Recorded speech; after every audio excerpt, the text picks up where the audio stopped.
Chapter 10. I ruin a perfectly good bus. It didn't take me long to pack. I decided to leave the Minotaur horn in my cabin, which left me only an extra change of clothes and a toothbrush to stuff in a backpack Grover had found for me. The camp store loaned me $100 in mortal money and 20 golden drachmas. These coins were as big as Girl Scout cookies and had images of various Greek gods stamped on one side and the Empire State Building on the other. The ancient mortal drachmas had been silver, Chiron told us, but Olympians never used less than pure gold. Chiron said the coins might come in handy for non-mortal transactions, whatever that meant. He gave Annabeth and me each a canteen of nectar and a Ziploc bag full of ambrosia squares to be used only in emergencies if we were seriously hurt. It was god food, Chiron reminded us. It would cure us of almost any injury, but it was lethal to mortals. Too much of it would make a half-blood very, very feverish. An overdose would burn us up. Literally. Annabeth was bringing her magic Yankees cap, which she told me had been a 12th birthday present from her mom. She carried a book on famous classical architecture written in ancient Greek to read when she got bored, and a long bronze knife hidden in her shirt sleeve. I was sure the knife would get us busted the first time we went through a metal detector. Grover wore his fake feet and his pants to pass as a human. He wore a green Rasta-style cap because when it rained, his curly hair flattened and you could see the tips of his horns. His bright orange backpack was full of scrap metal and apples to snack on. In his pocket was a seed of reed pipes his daddy goat had carved for him, even though he only knew 2 songs, Mozart's Piano Concerto No. 12 and Hilary Duff's So Yesterday, both of which sounded pretty bad on reed pipes. We waved goodbye to the other campers, took one last look at the strawberry fields, the ocean, and the big house, then hiked up Half-Blood Hill to the tall pine tree that used to be Thalia, daughter of Zeus. Chiron was waiting for us in his wheelchair. Next to him stood the surfer dude I'd seen when I was recovering in the sick room. According to Grover, the guy was the camp's head of security. He supposedly had eyes all over his body, so he could never be surprised. Today, though, he was wearing a chauffeur's uniform, so I could only see extra peepers on his hands, face, and neck. This is Argus, Chiron told me. He will drive you into the city, and, we'll keep an eye on things. I heard footsteps behind us. Luke came running up the hill, carrying a pair of basketball shoes. Hey! He panted. Glad I caught you! Annabeth blushed, the way she always did when Luke was around. Just wanted to say good luck, Luke told me. And I thought, maybe you could use these. He handed me the sneakers, which looked pretty normal. They even smelled kind of normal. Luke said, Maya! White bird's wings sprouted out of the heels, startling me so much I dropped them. The shoes flapped around on the ground until the wings folded up and disappeared. Awesome! Grover said. Luke smiled. Those served me well when I was on my quest. Gift from Dad. Of course, I don't use them much these days. His expression turned sad. I didn't know what to say. It was cool enough that Luke had come to say goodbye. I'd been afraid he might resent me for getting so much attention the last few days. But here he was, giving me a magic gift. It made me blush almost as much as Annabeth. Hey, man, I said. Thanks. Listen, Percy. Luke looked uncomfortable. A lot of hopes are riding on you, so just kill some monsters for me, okay? We shook hands. Luke patted Grover's head between his horns, then gave a goodbye hug to Annabeth, who looked like she might pass out. After Luke was gone, I told her, "You're hyperventilating." Am not. You let him capture the flag instead of you, didn't you? Oh, why do I want to go anywhere with you, Percy? She stomped down the other side of the hill, where a white SUV waited on the shoulder of the road. Argus followed, jingling his car keys. I picked up the flying shoes and had a sudden bad feeling. I looked at Chiron. I won't be able to use these, will I? He shook his head. Luke meant well, Percy, but taking to the air, that would not be wise for you. I nodded, disappointed. But then I got an idea. Hey, Grover, you want a magic item? His eyes lit up. Me? Pretty soon, we'd laced the sneakers over his fake feet, and the world's first flying goat boy was ready for launch. Maya! He shouted. He got off the ground okay, but then fell over sideways so his backpack dragged through the grass. The winged shoes kept bucking up and down like tiny broncos. Practice! Chiron called after him. You just need practice! Grover went flying sideways down the hill like a possessed lawnmower, heading toward the van. Before I could follow, Chiron caught my arm. I should have trained you better, Percy. He said. If only I had more time. Hercules, Jason, they all got more training. That's okay. I just wish... I stopped myself because I was about to sound like a brat. I was wishing my dad had given me a cool magic item to help on the quest. Something as good as Luke's flying shoes or Annabeth's invisible cap. What am I thinking? Chiron cried. I can't let you get away without this. He pulled a pen from his coat pocket and handed it to me. It was an ordinary disposable ballpoint black ink removable cap. Probably cost 30 cents. Gee, I said. Thanks. Percy, that's a gift from your father. I've kept it for years, not knowing you were who I was waiting for. But the prophecy is clear to me now. You are the one. I remembered the field trip to the Metropolitan Museum of Art when I'd vaporized Mrs. Dodds. Chiron had thrown me a pen that turned into a sword. Could this be... I took off the cap, and the pen grew longer and heavier in my hand. In half a second, I held a shimmering bronze sword with a double-edged blade, a leather-wrapped grip, and a flat hilt riveted with gold studs. It was the first weapon that actually felt balanced in my hand. The sword has a long and tragic history that we need not go into. Chiron told me. His name is Anaklusmos. Riptide, I translated, surprised the ancient Greek king so easily. Use it only for emergencies. Chiron said. And only against monsters. No hero should harm mortals unless absolutely necessary, of course. But this sword wouldn't harm them in any case. I looked at the wickedly sharp blade. What do you mean it wouldn't harm mortals? How could it not? The sword is celestial bronze, forged by the Cyclops, tempered in the heart of Mount Etna, cooled in the river Lythe. It's deadly to monsters, to any creature from the underworld, provided they don't kill you first.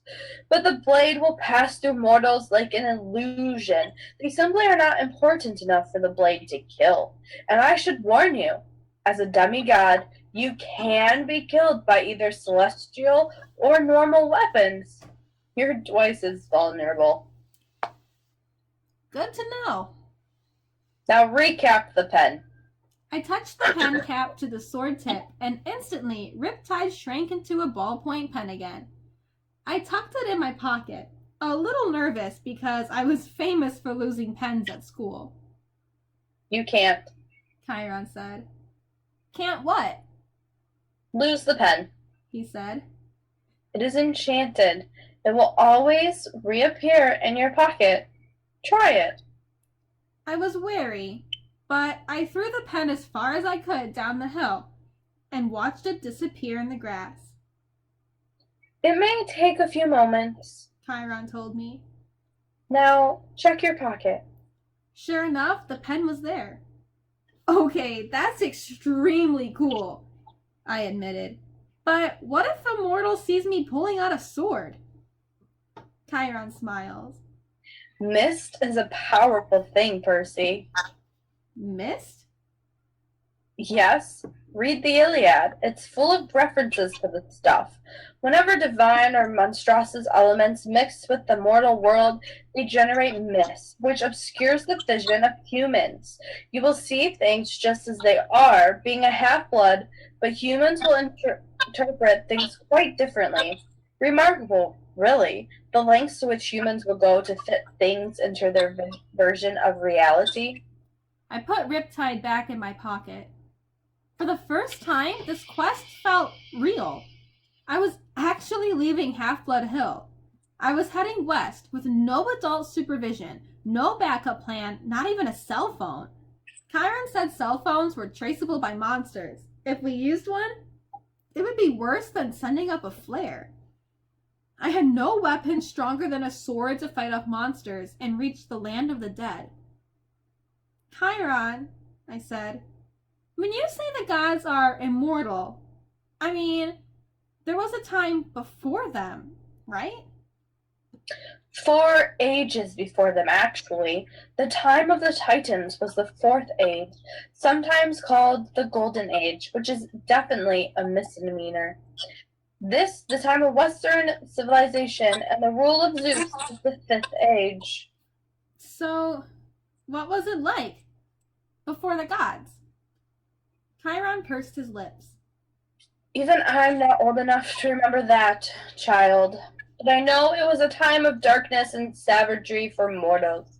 Kronos, the lord of the Titans, called his reign the Golden Age because men lived innocent and free of all knowledge. But that was mere propaganda.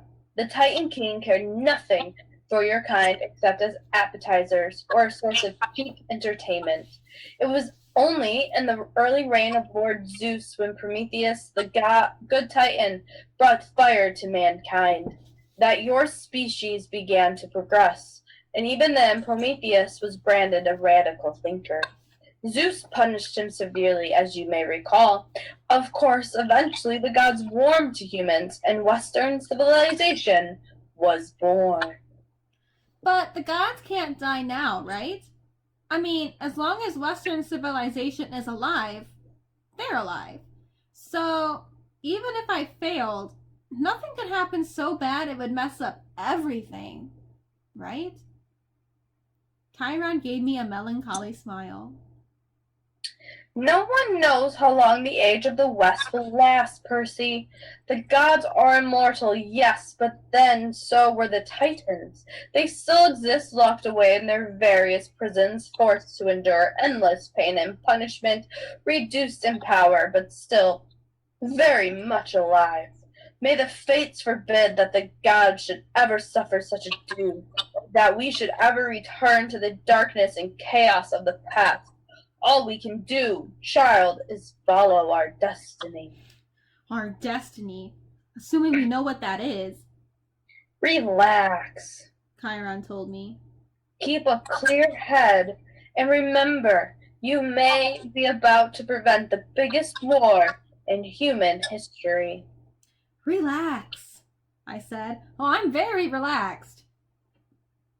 When I got to the bottom of the hill, I looked back. Under the pine tree that used to be Thalia, daughter of Zeus, Chiron was now standing in full horseman form, holding his bow high in salute. Just your typical summer camp send-off by your typical centaur. Argus drove us out of the countryside and into western Long Island. It felt weird to be on a highway again. Annabeth and Grover sitting next to me as if we were normal carpoolers. After 2 weeks at Half-Blood Hill, the real world seemed like a fantasy. I found myself staring at every McDonald's, every kid in the back of his parents' car, every billboard and shopping mall. So far, so good, I told Annabeth. 10 miles and not a single monster. She gave me an irritated look. It's bad luck to talk that way, seaweed brain. Remind me again, why do you hate me so much? I don't hate you. Could have fooled me. She folded her cap of invisibility. Look, we're not supposed to get along, okay? Our parents are rivals. Why? She sighed. How many reasons do you want? One time, my mom caught Poseidon with his girlfriend in Athena's temple, which is hugely disrespectful. Another time, Athena and Poseidon competed to be the patron god of the city of Athens. Your dad created some stupid saltwater spring for his gift.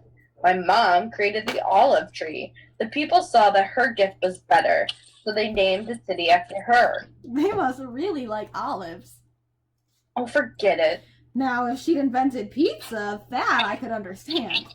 I said forget it. In the front seat, Argus smiled. He didn't say anything, but one blue eye on the back of his neck winked at me. Traffic slowed us down in Queens. By the time we got into Manhattan, it was sunset and starting to rain. Argus dropped us at the Greyhound station on the Upper East Side, not far from my mom and Gabe's apartment. Taped to a mailbox was a soggy flyer with my picture on it. Have you seen this boy? I ripped it down before Annabeth and Grover could notice.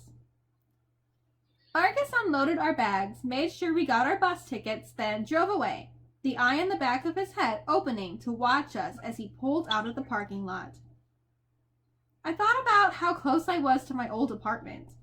On a normal day, my mom would be home from the candy store by now. Smelly Gabe was probably up there right now, playing poker, not even missing her. Grover shouldered his backpack. He gazed down the street in the direction I was looking. You want to know why she married him, Percy?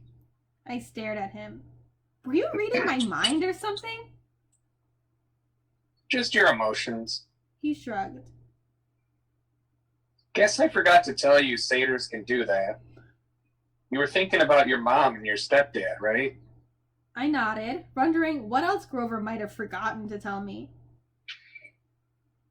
Your mom married Gabe for you. Grover told me. You call him smelly, but you've got no idea. The guy has this aura. Yuck. I can smell him from here. I can smell traces of him on you, and you haven't been near him for a week. Thanks, I said. Where's the nearest shower? You should be grateful, Percy. Your stepfather smells so repulsively human, he could mask the presence of any demigod. As soon as I took a whiff inside his Camaro, I knew. Gabe has been covering your scent for years. If you hadn't lived with him every summer, you probably would have been found by monsters a long time ago. Your mom stayed with him to protect you. She was a very smart lady. She must have loved you a lot to put up with that guy, if that makes you feel any better. It didn't, but I forced myself not to show it. I'll see her again, I thought. She isn't gone. I wondered if Grover could still read my emotions, mixed up as they were. I was glad he and Annabeth were with me, but I felt guilty that I hadn't been straight with them. I hadn't told them the real reason I'd said yes to this crazy truth. The truth was, I didn't care about retrieving Zeus's lightning bolt or saving the world or even helping my father out of trouble. The more I thought about it, I resented Poseidon for never visiting me, never helping my mom, never even sending a lousy child support check. He'd only claimed me because he needed a job done. All I cared about was my mom. Hades had taken her unfairly, and Hades was going to give her back. You will be betrayed by one who calls you a friend. The oracle whispered in my mind. You will fail to save what matters most in the end. Shut up, I told it. The rain kept coming down. We got restless waiting for the bus and decided to play some hacky sack with one of Grover's apples. Annabeth was unbelievable. She could bounce the apple off her knee, her elbow, her shoulder, whatever. I wasn't too bad myself. The game ended when I tossed the apple toward Grover and it got too close to his mouth. And one mega goat bite, our hacky sack disappeared. Core, stem, and all. Grover blushed. He tried to apologize, but Annabeth and I were too busy cracking up. Finally, the bus came. As we stood in line to board, Grover started looking around, sniffing the air like he smelled his favorite school cafeteria delicacy. Enchiladas. What is it? I asked. I don't know. He said tensely. Maybe it's nothing. But I could tell it wasn't nothing. I started looking over my shoulder, too. I was relieved when we finally got on board and found seats together in the back of the bus. We stowed our backpacks. Annabeth kept slapping her Yankees cap nervously against her thigh. As the last passengers got on, Annabeth clamped her hand onto my knee. Percy? An old lady had just boarded the bus. She wore a crumpled velvet dress, lace gloves, and a shapeless orange knit hat that shadowed her face, and she carried a big paisley purse. When she tilted her head up, her black eyes glittered, and my heart skipped a beat. It was Mrs. Dodds. Older, more withered, but definitely the same evil face. I scrunched down in my seat. Behind her came two more old ladies, one in a green hat, one in a purple hat. Otherwise, they looked exactly like Mrs. Dodds. Same gnarled hands, paisley handbags, wrinkled velvet dresses. Triplet demon grandmothers. They sat in the front row, right behind the driver. The two on the aisle crossed their legs over the walkway, making an X. It was casual enough, but it sent a clear message. Nobody leaves. The bus pulled out of the station, and we headed through the slick streets of Manhattan. She didn't stay dead long, I said, trying to keep my voice from quivering. I thought you said they could be dispelled for a lifetime. I said if you're lucky. Annabeth said. You're obviously not. All three of them? Grover whimpered. De Immortalis. It's okay. Annabeth said, obviously thinking hard. The Furies, the three worst monsters from the underworld. No problem, no problem. We'll just slip out the windows. They don't open. Grover moaned. A back exit? She suggested. There wasn't one. Even if there had been, it wouldn't have helped. By that time, we were on 9th Avenue, heading for the Lincoln Tunnel. They won't attack us with witnesses around, I said. Will they? Wolves don't have good eyes. Annabeth reminded me. Their brains can only process what they see through the mist. They'll see three old ladies killing us, won't they? She thought about it. Hard to say. But we can't count on mortals for help. Maybe an emergency exit and the roof? We hit the Lincoln Tunnel and the bus went dark, except for the running lights down the aisle. It was eerily quiet without the sound of the rain. Mrs. Dodds got up. In a flat voice, as if she rehearsed it, she announced to the whole bus. I need to use the restroom.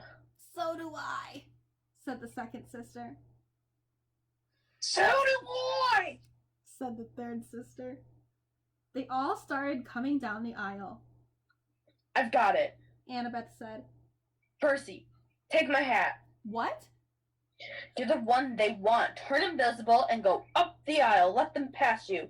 Maybe you can get to the front and get away.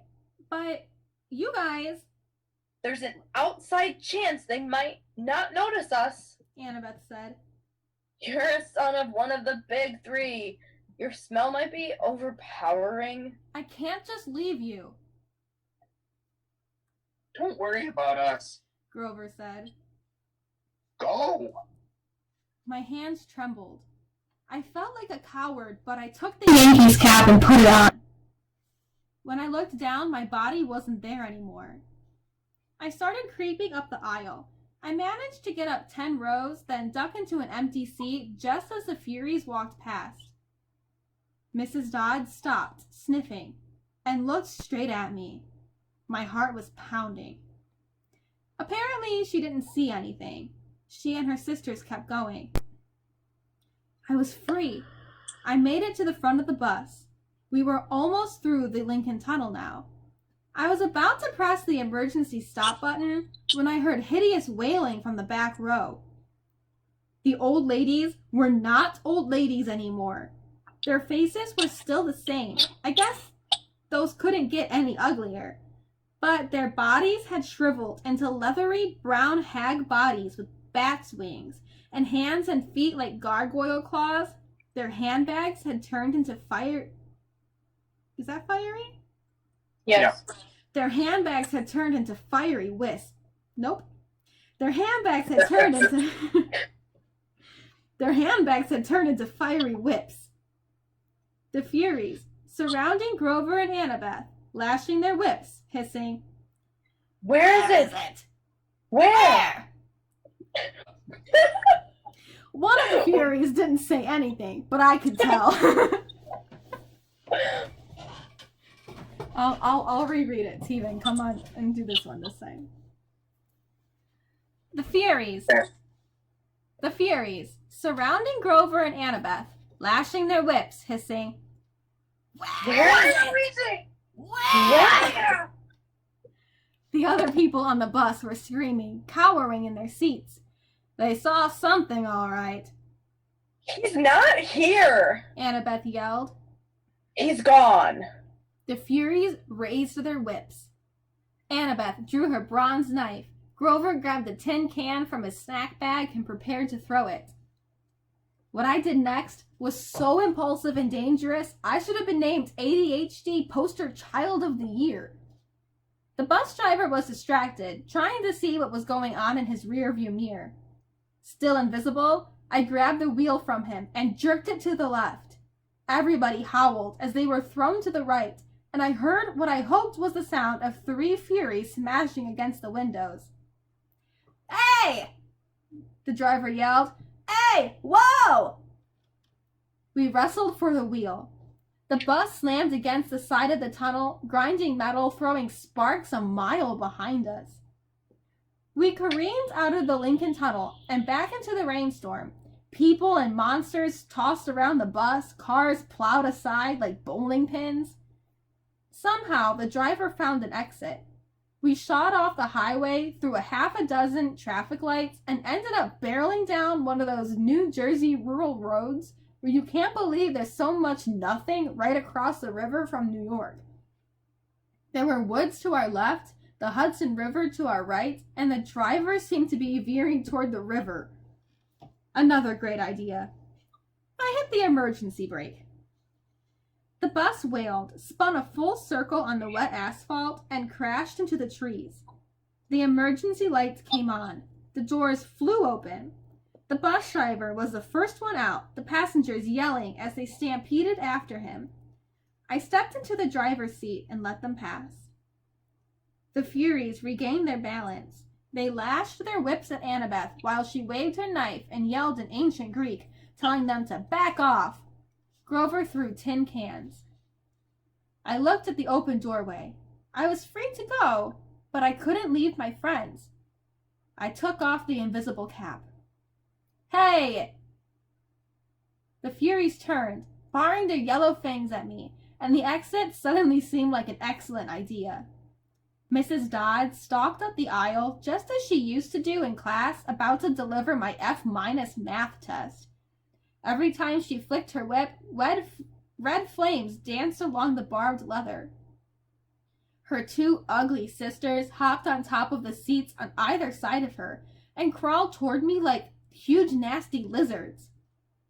Perseus Jackson, Mrs. Dodd said, in an accent that was definitely from somewhere farther south than Georgia. you have offended the gods. You shall die. I liked you better as a math teacher, I told her. She growled. Annabeth and Grover moved up behind the Furies, cautiously, looking for an opening.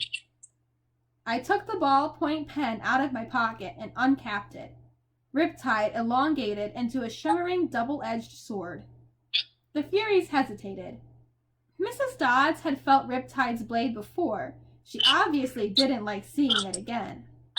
Submit now, She hissed. and you will not suffer eternal torment. Nice try, I told her. Percy, look out! Annabeth cried. Mrs. Dodds lashed her whip around my sword hand, while the Furies on either side lunged at me. My hand felt like it was wrapped in molten lead, but I managed not to drop Riptide. I stuck the Fury on the left with its hilt, sending her toppling backward into a seat. I turned and sliced the Fury on the right. As soon as the blade connected with her neck, she screamed and exploded into dust. Annabeth got Mrs. Dodds in a wrestler's hold and yanked her backward, while Grover ripped the whip out of her hands. Ow! He yelled. Ow! Hot! Hot! The Fury I had hilt slammed came at me again, talons ready, but I swung Riptide and she broke open like a piñata. Mrs. Dodds was trying to get Annabeth off her back. She kicked, clawed, hissed, and bit, but Annabeth held on, while Grover got Mrs. Dodds' legs tied up in her own whip. Finally, they both shoved her backward into the aisle. Mrs. Dodds tried to get up, but she didn't have room to flap her bat wings, so she just kept falling down. Zeus will destroy you. She promised. Hades will have your soul. Bracas mias vestimini! I yelled. I wasn't sure where the Latin came from. I think it meant, eat my pants! Thunder shook the bus. The hair rose on the back of my neck. Get out! Annabeth yelled at me. Now! I didn't need any encouragement. We rushed outside and found the other passengers wandering around in a daze, arguing with the driver or running around in circles yelling, "We're going to die!" A Hawaiian-shirted tourist with the camera snapped my photograph before I could recap my sword. Our bags! Grover realized. We left our... Boom! The windows of the bus exploded as the passengers ran for cover. Lightning shredded a huge crater in the roof, but an angry wail from inside told me Mrs. Dodds was not yet dead. Run! Annabeth said. She's calling for reinforcements! We've got to get out of here! We plunged into the woods as the rain poured down, the bus in flames behind us, and nothing but darkness ahead.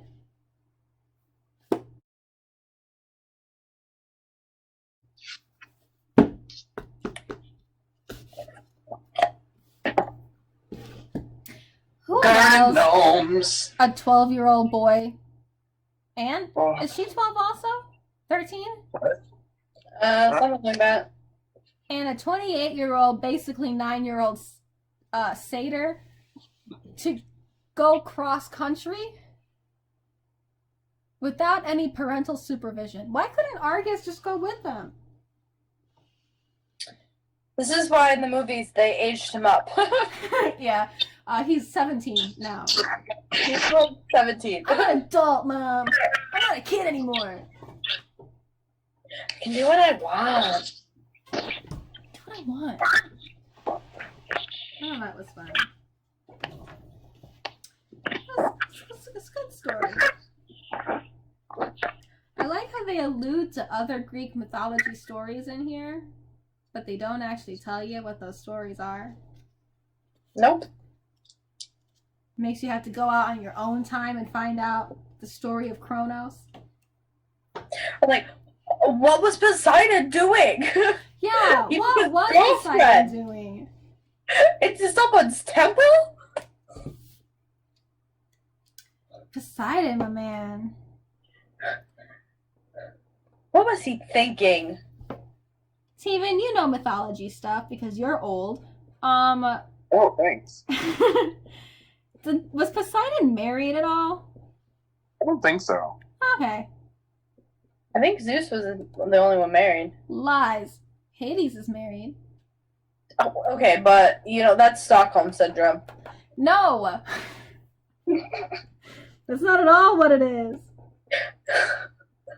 That's exactly what it is. Hades merely I mean, went she up. wanted to leave really bad. Listen. Except, Hades came to the above world because he does what he does, was wandering because he does. He found a girl who didn't want to be there anymore, named Persephone, and he brought her back with him. And she was like, this is something new. I'm game-ish. But then Demeter, Persephone's mom, the goddess of agriculture, was like, you took my daughter, and now we have no plants.